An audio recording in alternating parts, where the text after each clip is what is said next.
Hello everyone, welcome to Make Gaming Easy. Today in this video, I'm going to show you how to set Demon Slayer game to full screen display.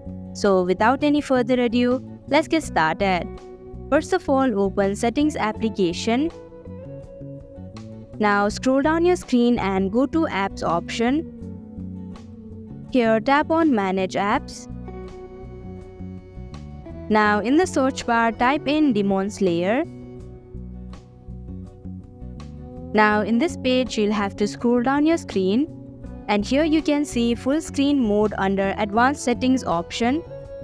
Now you'll have to tap on the button of full screen mode. And that is how you can set Demon Slayer game to full screen display. Thank you for watching Make Gaming Easy. I hope this video was helpful to you. If it was, hit the like button and comment down if you have any questions or feedback. Also, if you are new to our channel, subscribe and hit the bell icon so that you don't miss our upcoming videos.